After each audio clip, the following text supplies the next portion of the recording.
आप सभी का तहे दिल से स्वागत करती हूँ। नमस्कार मेरे प्रिय छात्रों, आज हम कक्षा 8वीं की 9वीं कविता अनमोल वाणी इस कविता का अध्ययन करेंगे। इस कविता के रचनाकार हैं संत कबीर दास जी और भक्त सूरदास जी। अब हम उनका परिचय देखेंगे। संत कबीर दास जी का जन्म 1398 में उत्तर प्रदेश में हुआ और मृत्यु 1518 में उत्तर प्रदेश में हुई।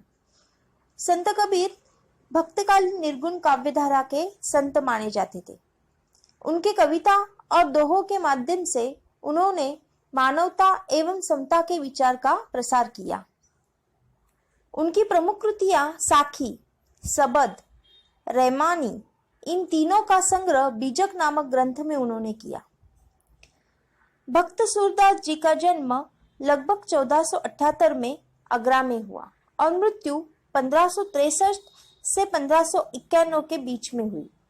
सूरदास जी वात्सल्य रस के सम्राट माने जाते थे। उनका नाम कृष्ण भक्ति की धारा में प्रवाहित करने वाले कवियों में सर्वोच्च शिखर पर था। उन्होंने अपने कविताओं के माध्यम से लोगों के मन में कृष्ण भक्ति का निर्माण किया। उनकी प्रमुख कृतियां सुरसागर, सुरसारावली, साहित्य लहरी, नल दमयंती आदि है। अब हम अनमोल वाणी इस कविता का भावार्थ देखते हैं। अब हम संत कबीरदास जी द्वारा रचित दोहों का पठन करते हैं, फिर उसका भावार्थ देखते हैं। संत कबीरदास जी द्वारा रचित दोहे। जैसा भोजन खाइए तैसा ही मन होय, जैसा पानी पीजिए तैसी बानी होय, ऐसी बानी बोलिए मन का आपा खोय, औरन को शीतल करे आपो शीतल होय। बुरा जो देखन में चला बुरा न मिलाए कोय, जो दिल खोजा अपना मुझसा बुरा न कोय। यह संत कबीर जी द्वारा लिखित दोहे। अब इनका भावार्थ हम देखते हैं। कबीर जी इन दोहों के माध्यम से हमें कहते हैं कि जैसा भोजन करेंगे वैसा ही हमारा मन हो जाता है। उसी प्रकार हम जैसे जल पीते हैं वैसे ही हमारी भाषा यानी वाणी हो जाती है। अर्थात सदा शुद्ध सात्विक आहार और पवित्र जल ग्रहण करने से हमारा मन और वाणी पवित्र होते हैं। कहने का अर्थ यह है कि खान पान का हमारे शरीर पर बहुत प्रभाव पड़ता है।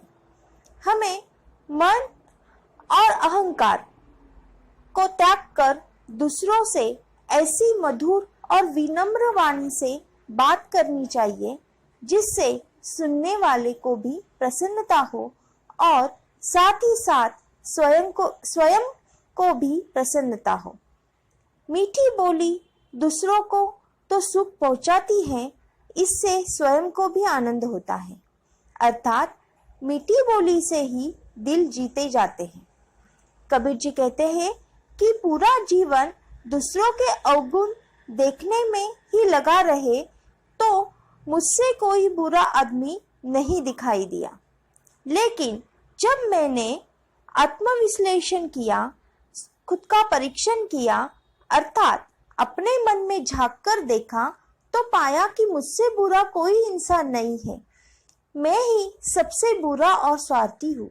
अर्थात हम लोग दूसरों में बुराई ढूंढते रहते हैं, अगर अपने अंदर झांक कर देखें तो पाएंगे कि हमसे ही बुरा इंसान इस दुनिया में कोई नहीं है। अब हम संत कबीरदास जी के दोहे में आए हुए कठिन शब्द के अर्थ देखते हैं। तैसा, तैसा यानी वैसा। बानी, बानी यानी वाणी।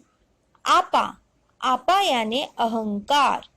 ओरेन, ओरेन यानी औरो। आपो, आपो यानी स्वयं भी। मिलिया, मिलिया यानी मिला। कोय, कोय यानी कोई।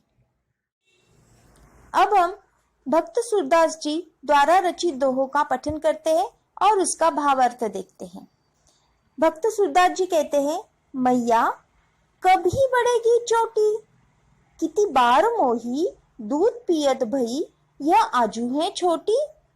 तू जो कही बल्कि बेनी जो हवे है लांबी मोटी, काचो दूध पियावत पची पची देत न माखन रोटी, सुरसाम चीरत जीवो दोऊ भैया हरिहलधर की जोटी। संत सूरदास जी द्वारा रचित दोहों का भावार्थ देखते हैं।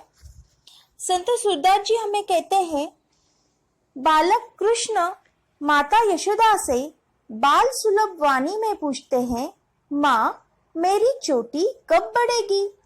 तुम तो कहती थी कि दूध पीने से मेरी चोटी बढ़ जाएगी। मुझे दूध पीते हुए बहुत समय हो गया, पर यह आज भी छोटी की छोटी है। तुम तो कह रही थी कि दूध पीने से मेरी चोटी बलदाऊ की चोटी जैसी खूब लंबी और मोटी हो जाएगी। तुम इस बहाने बार बार मुझे कच्चा कच्चा दूध पिलाती हो और मुझे माखन रोटी खाने को नहीं देती हो। सूरदास जी कहते हैं कि भगवान श्री कृष्ण और बलराम दोनों भाइयों की जोड़ी चिरंजीवी हो। अब हम भक्त सूरदास जी द्वारा रचित दोहों में आए हुए कठिन शब्द के अर्थ देखते हैं। कबही, कबही यानी कब। चोटी, चोटी यानी वेनी। अजहू, अजहू यानी अब भी। बेनी, बेनी यानी भी चोटी। जो, जो यानी की तरह। काचो, काचो यानी कच्चा। पची पची, पची पची यानी बार बार। चिरंजीवी, चिरंजीवी यानी लंबी आयु। दो, दो यानी दोनों। हलधर, हलधर यानी बलराम। जोटी, जोटी यानी जोड़ी। अनमोल वाणी इस कविता के रचनाकार संत कबीर जी ने बीजक इस ग्रंथ से लिए हुए दोहों पर, दोहों के माध्यम से हमें यह संदेश दिया है कि मनुष्य ने सद्व्यवहार करना चाहिए, सद्गुणों को बढ़ाना चाहिए और समता का प्रसार करना चाहिए। यह संदेश संत कबीर जी अपने दोहों के माध्यम से हमें देते हैं। और कृष्ण भक्त सूरदास जी ने अपने काव्य सुरसागर से लिए हुए इन दोहों के माध्यम से उन्होंने बाल सुलभ बातों से कृष्ण जी का वर्णन किया है, उनकी लीलाओं का वर्णन किया है, जैसे कि दूध नहीं पीना, माता द्वारा चोटी बढ़ाने के लिए प्रलोभन देना, बालक का मनपसंद माखन रोटी न देना, ऐसी शिकायत माता के पास करना, ऐसे कृष्ण लीलाओं का सुंदर सुलभ ऐसा वर्णन अपने दोहों के माध्यम से किया है।